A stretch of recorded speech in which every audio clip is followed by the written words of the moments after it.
I want to thank you all for coming. And I want to acknowledge that the land we're on is the unceded and traditional land of the Yupi tribe of the Awaswa-speaking people, whose descendants lived and worked and raised their children and held ceremony and honored their creator here for thousands and thousands of years. We are here now recognizing that this is the land of the Amamutsan people whose descendants were taken to Mission San Juan Bautista and Mission Santa Cruz during Spanish colonization of the Central Coast. And we honor them as our brothers and our sisters, our relatives, and as we gather here in the love of the Creator, the Great Spirit, who calls us to breathe as one. Thank you. I'm Linda Marine, and I am part of the Save Some Trees Coalition. There are 12 groups that are represented in Save Some Trees, and I know that we all wish that we could be among the trees today in the parking lot where they live. And we tried to do that last week, and the weather didn't really allow us. So I'm also grateful that we have an indoor space today, so that we're not so dependent on weather. And we have many things for you today. We have songs, and we have speakers, and we have music, and while all that is going on, we also really want you to be taking action. This is an hour and 15 minutes of action. So there are 4 actions that you can be taking here today, and we'll be reminding you of them. But I will just say right now, 1, a postcard you can send that is written already for you, but room for one more sentence if you like, that we're hand carrying to the City Council before the meeting that happens on March 14th, 2 days from now, or 3 days from now. And then there is also an Action Network campaign letter that is on those computers, and also you can scan the code back there. There's green stand-ups with a code that you can just scan on your phone, and you'll be able to use your own phone to write that letter if you are comfortable doing that, but you can also use the computer. And some of us will be helping you there, the computers, if you need it. There's also a take a picture with a sign that says Save Some Trees, buy a tree, and then emailing it to the City Council. We have directions for doing that, and you can see some examples of that right here, of people who've already done that. Some wonderful pictures. And lastly, you can be sure that you are on the list for Santa Cruz Climate Action Network. There's a contact list back there. And the reason you want to do that is because we will be telling you about when you can show up and or call in to the Santa Cruz City Council meeting on March 14th. That's Tuesday. We don't know exactly what time our issue will be coming up, but we would love all of you to be participating in that, just making your comment, showing support for the trees. So with that, I'm going to hand it over to John, who's going to tell us a little more about how we got here. Thank you so much, Linda, and thanks everybody for being here. Welcome. It feels so good for us to be together and to honor the trees. This is really, the events of the next few days are really our last best chance to save some of the trees. And that's what we're here about today. Basically, we are appealing the heritage tree removal permit that was granted by the Parks and Recreation Commission and upheld by the Parks and Recreation Department, upheld by the Parks and Recreation Commission, but on a split 4-3 vote. I think that the people voting against the permit in the commission recognize the legal and environmental and social issues involved, and we take it as something of an achievement that a city-appointed commission voted that closely to reject the tree permit. So what's happening is that we are in the middle of an effort in the next few days to ask the city council to keep some of the trees along Cedar Street where they can be kept without stopping the project, without interfering with having a great library, without interfering with having affordable housing, without interfering with having a child care center. We can save some trees. Why not consider that? That's our question. Let's go ahead as a city council, ask them to consider what it would be like to have 2 or 3 of those trees along Cedar Street that would be preserved as part and actually enhance the affordable housing and library project, which I don't want to get into my aesthetic critique of it, but it is a baneful thing. And we have the law on our side in a city ordinance and a city resolution that says you can't remove a heritage tree, a nice big old tree, unless a construction project cannot be altered to accommodate those trees. Well, the fact of the matter is we're a good year away from construction drawings for that project.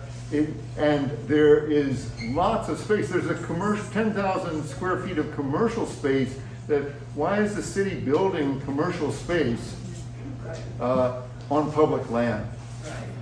And so, rather than, it's a choice. You're gonna have commercial space when there's lots of commercial space downtown, or you're gonna have some nice trees that have been there already for a good long time and have a good long time ahead of them. So, that's basically why we're here. How we got here is a long story. I won't bore you with the details of it, but basically the take home is that the city and its developer failed to follow the ordinance and resolution. They failed to make any effort to even consider accommodating those trees. Why? Because, oh, well, we're sorry, the entire lot has to be occupied by the building. You can't have the trees if you have the building. And we want to have the building, and we want to have it right up to the lot line. That's crazy. They wouldn't do that for the New York City Public Library. They'd put some lions out front or something.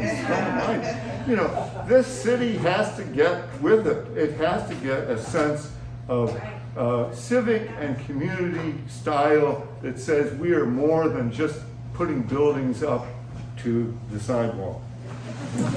The next person we're going to hear from is Amy Chen Mills, who is going to talk to us about also why we're here.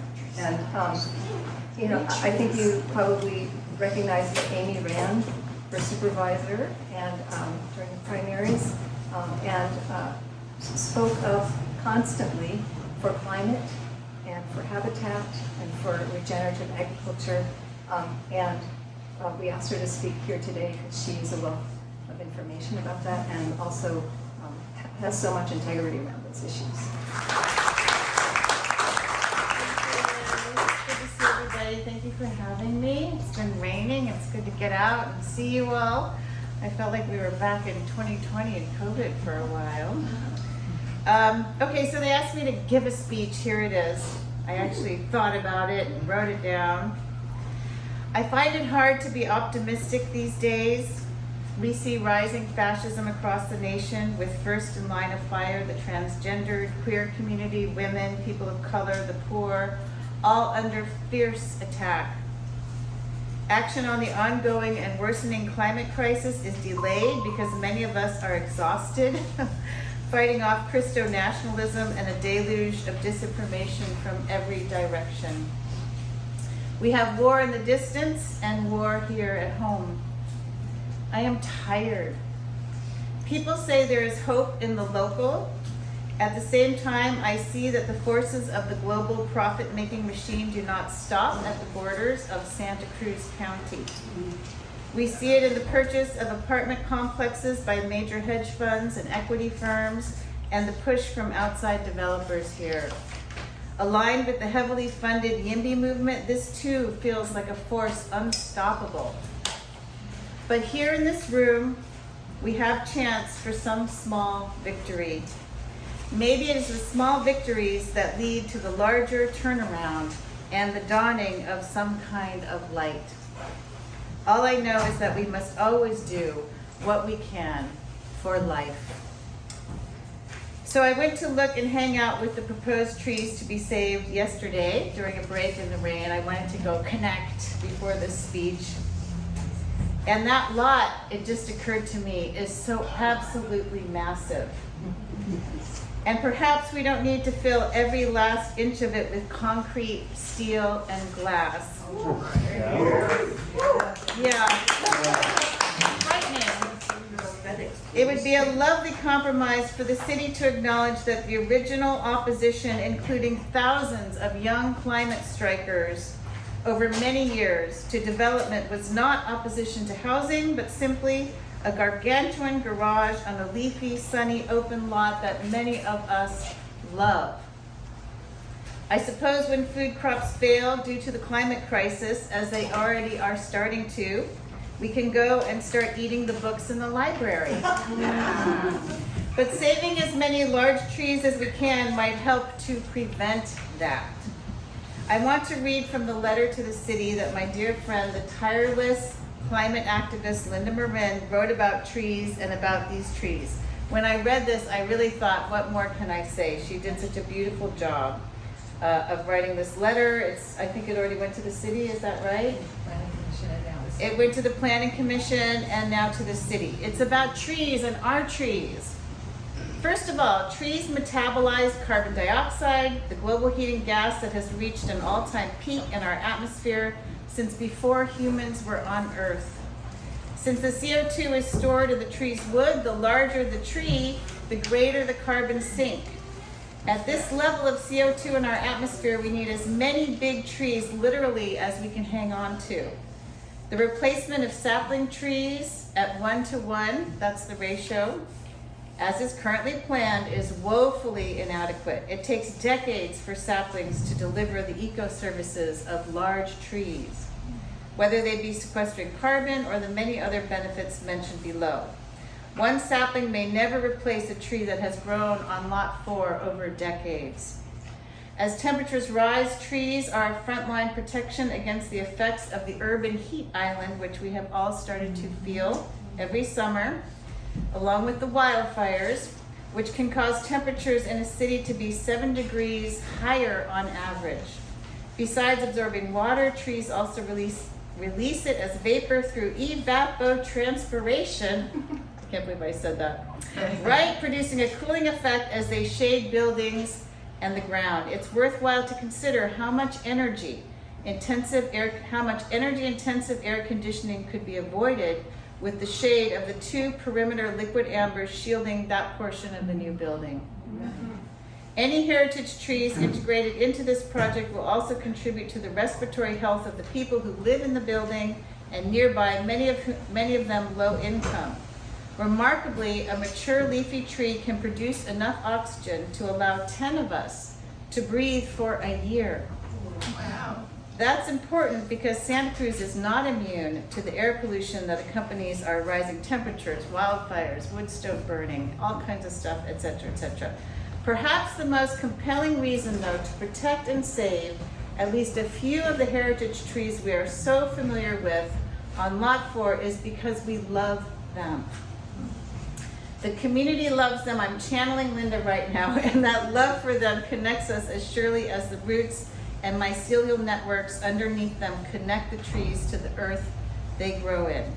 Countless studies have been published on the mental and emotional benefits trees offer to humans. Stress and depression reduction, anxiety relief, cognition, attention span improvement, and a greater sense of well-being. We all know this. We all feel this. We don't even need studies, right? The killing of especially loved trees will, of course, have the opposite effects. Why would our community do such a rash and unnecessary thing to itself? Saving just a few of them will leave us at least a remnant of those old, familiar, helpful friends, and perhaps support a more accepting transition into a future that includes the multi-use project. So thank you so much. Thank you, Linda, for writing that. That was beautiful.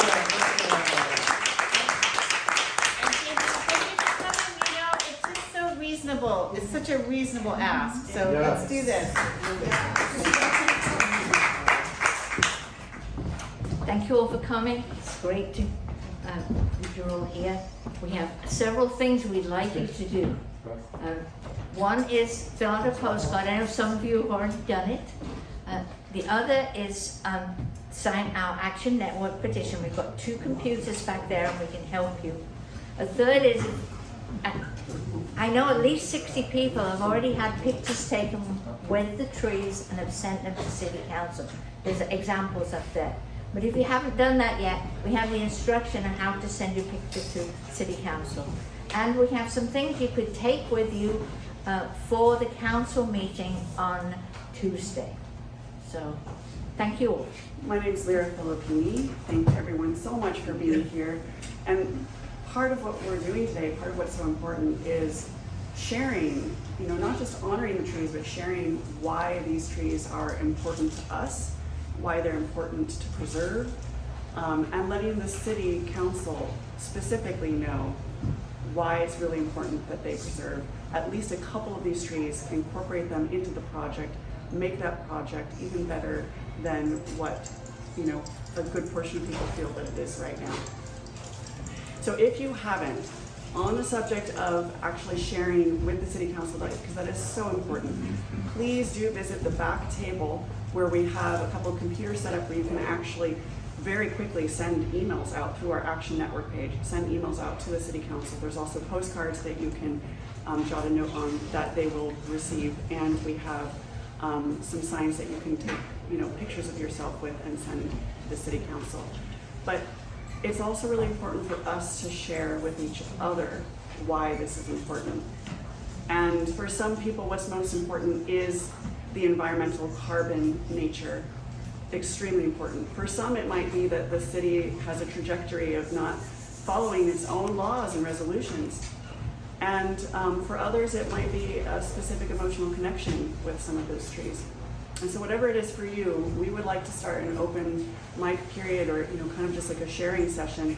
We're hoping everyone keeps it to about 2 to 3 minutes just because we don't know how many people want to share. We want everyone that wants to share to have a chance to share. And we have people really engaged with this. We even have a gentleman who's brought a whole bunch of printed out material to share. So we all have things to share. I'm going to start and say that the environmental aspect, the resolution, all of that are important to me. But my very first memory that I have as a 2-year-old is actually of a tree. We were moving houses, and I don't remember anything about the house that we were leaving. Nothing about those first 2 years, except sitting in an empty living room in front of a big, big window, looking out at this huge tree in this courtyard, thinking, I'm gonna really miss you. Sorry, I didn't expect to get emotional. But for me, that set the stage of seeing these are entities, these are living creatures. They don't just provide physical value for giving us cleaner air to breathe. They provide connection. We actually create relationships with trees. So that's my beginning, and feel free to get emotional because I just did. So I don't know how we want to go. You can either come up and speak, or you can, we can kind of go around the room. You can raise your hand. Kirsha. So I also grew up with a huge tree that as a child I used to talk to. There's a big poplar in my backyard, and I would lie there and I would actually talk to the tree, and it would seem to respond to me. So this is a poem, and it's also involvement of you. So you're going to say, trees stand strong. Trees stand strong. Trees stay long. Trees stay long. Okay, and so you are the chorus, and I'll do the verses here. My helpers.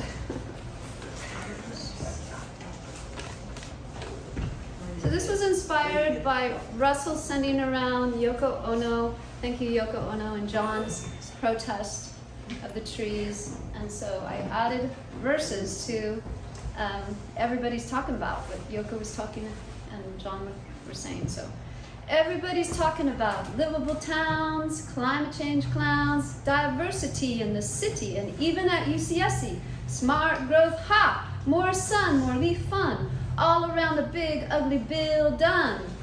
Trees stand strong. Trees stay long. Everybody's talking about green revolution, people's evolution, mother tree protection. Control the tall erections.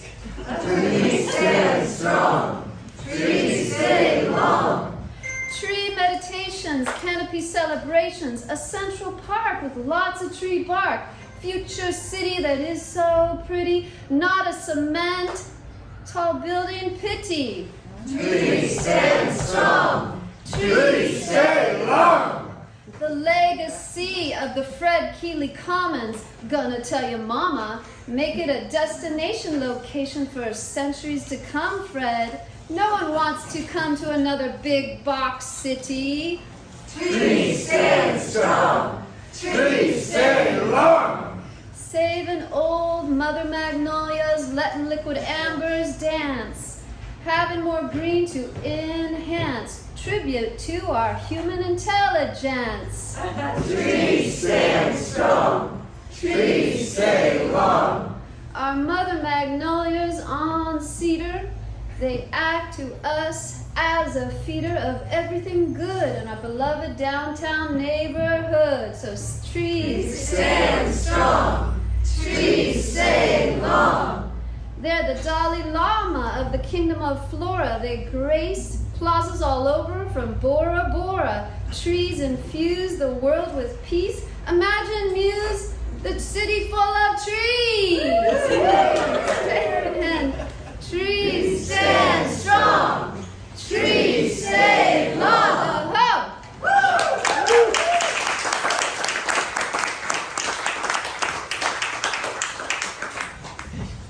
My given name is John Golder. I go by Captain Jon Torstensen now. I changed my name in the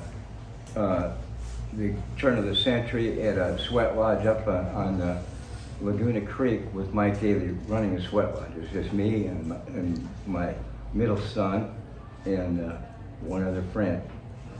And when I was in junior high school, I grew up on a ranch in Arizona.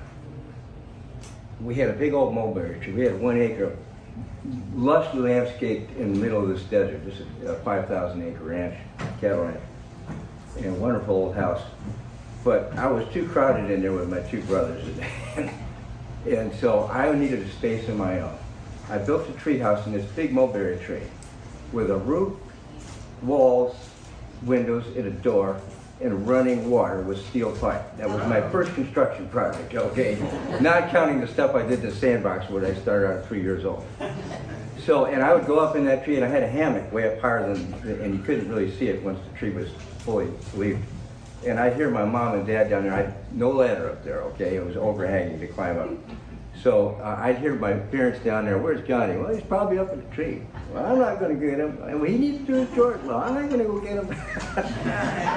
So I would sit up there and eat mulberries and read my comic books and swing it in the breeze. And in Arizona, it gets dang hot in the summertime, but it was an oasis. So that was my first successful construction project. There's more to the story than that, because I was trying to build it out of old concrete forms. I didn't know anything about it, and I saw it was getting built just like that. And I was sawing away, and I couldn't make any progress, and I couldn't understand why. Anyway, I came to Santa Cruz in '78, raised my 3 boys here, and no TV allowed in my house. I took them outside activities. I built a play structure and a sandbox every single time we moved where I could do it. And they're all doing fantastic, okay? They all got great jobs, great careers. And my whole strategy was find your passion, you'll find your career. Why would you work on anything the rest of your life if you didn't love to do it? I love to work, I love to build things, I love to design things, I love to go out in nature. I teach it. I built a 3.5 acre camp up in Pogonip. We've been working on it by myself for 6, 7 years. The city knows it's there. They don't mess with me, okay? I brought a lot of research. I've been doing research. I worked for the city for 6 years as a building inspector and energy inspector, okay? Can I just finish my sentence? Okay. And so I brought tremendous amount of the research. I've been doing Public Records Act with the city for more than 25 years, more than anybody else. And I whipped them in court in 15 minutes when they tried to stop me from doing it. So there's a tremendous amount of information, and I want to help this group, not just save the trees, save the whole lot. Because there's lots of legal options, and I know enough law to do it. And because I don't have a lot of money, I don't have to pay court fees. I've been through it before. I beat them twice. They tried to get a permanent injunction against me for harassment. I whipped them in court in 15 minutes in front of Judge Adams. And I've had 24-hour access to the law library, so I'm going to help you folks if you want to be helped. Yes. Okay? Thank you. All right. My name is Gillian Greenside, and I've been trying to save heritage trees in Santa Cruz since I came here in 1975. And I'm no stranger to the games that the city plays in trying to squash that effort. And one of the games they played was, I was one of the commissioners on the Parks and Recreation Commission until January this year. And I was one of the 3 who voted against granting a permit to cut down all of the heritage trees on Lot 4. And one of the games they played was they wanted to postpone that appeal hearing until February, because they knew I was up for re-election and they knew they weren't going to reappoint me for another 4-year term. And they knew that, you know, my vote was pretty important. They knew what my vote would be. Well, fortunately, the appeal went ahead because of the language of the bylaws, etc. I won't bore you with that. But further games are being played. And we shouldn't forget that we think this is an environmental town, but it's always been up to individuals like ourselves in this room and others. And the Heritage Tree Ordinance didn't come about by accident or goodwill on the part of the city. It was hard work by community activists like Sally DiGirolamo and Carol De Palma, who worked hard, got a heritage tree ordinance, and then were on City Council. And for a few decades, we had an environmental majority on City Council. That is no longer the case. In 2015, the city, and I'm talking about the bureaucracy and some council members who were supportive, tried to weaken our heritage tree ordinance. I won't go into any details, but one of the weakenings they attempted was what John first mentioned, which was one of the 3 criteria under which you can remove a heritage tree. And as stated, the one that they're applying here is you can cut down a tree if a project design cannot be altered to accommodate the trees. Well, of course it can, should have been. They tried to weaken that and put the word reasonably in there. Well, we took them to court. We, meaning I helped found a group called Save Our Big Trees, and we sued. We took them to court and we won, and the Heritage Tree Ordinance stands as it did, as Carol and Sally intended, and the City Council at that time intended it. The problem is they're not following their own ordinance, Right. And that is what is happening now. And it is up to us to remind them that they represent us. They're not our rulers, they're our representatives. And I think even the people outside of this room would favour trying to save our large heritage trees.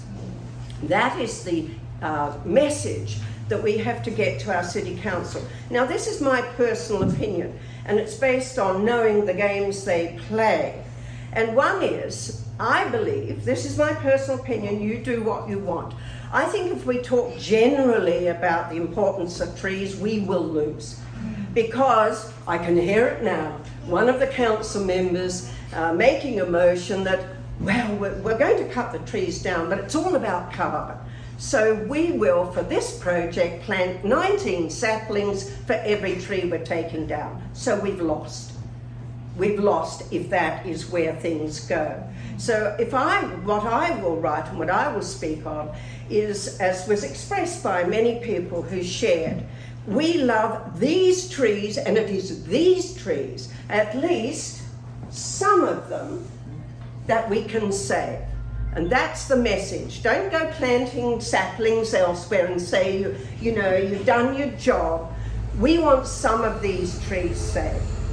So I'll just end by saying that once again, Save Our Big Trees sought the help, legal help, and Whitburn Park and legal firm wrote a letter and reminded the city that it lost the lawsuit before and that has to follow its own resolution and ordinance. And if they don't do that, they're not representing us, and as far as I'm concerned, they're hypocrites, because they expect others to follow their ordinance, but it's their project, and if they're not following it, then there's an ethical, moral, and legal argument to be made. Thank you.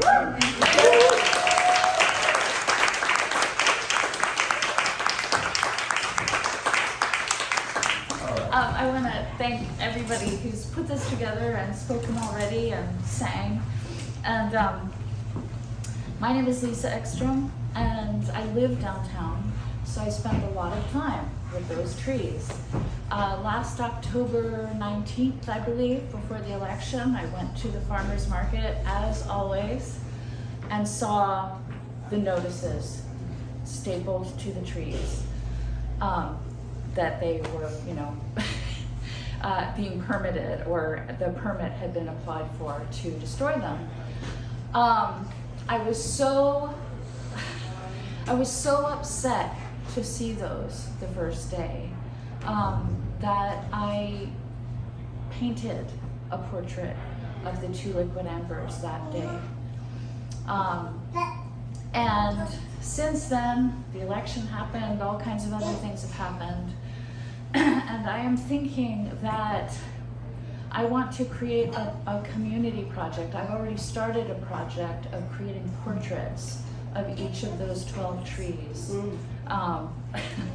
And so I want to create a community project. I'm inviting anyone who is interested.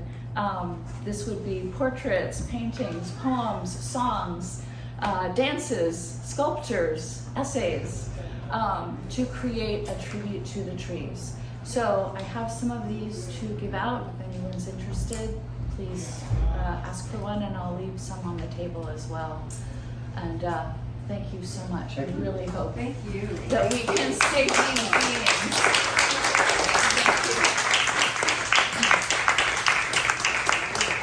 My name is Erica Stoyevich. I know a number of you. I would just like to talk about one of the lesser known benefits of our trees. Our trees, they are so wonderful. They provide us shade and air and beauty and all the things that we just love. And there's one other service that's really important also. They're amazing babysitters.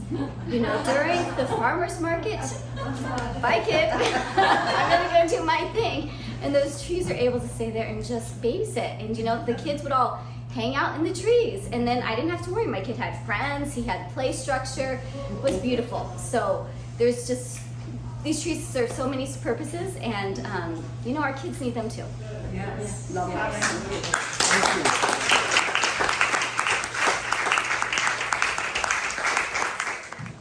My name is Thomas Miller, and I live in Santa Cruz.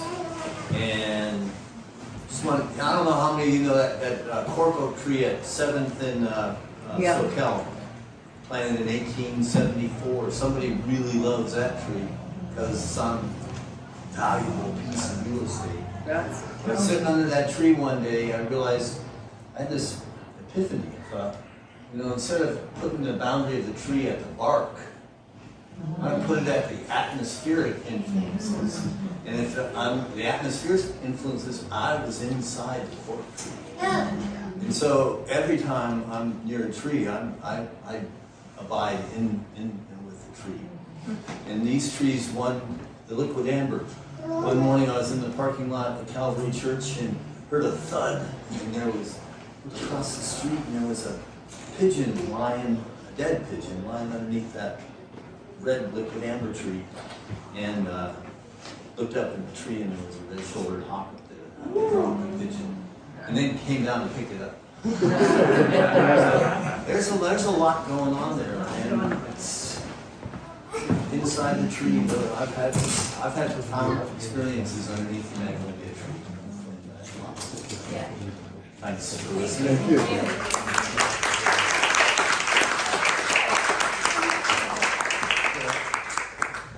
Thank you, everybody who has shared. I know that we're all here with a lot of feeling for those trees and a lot of intention that we can save some of them, at least.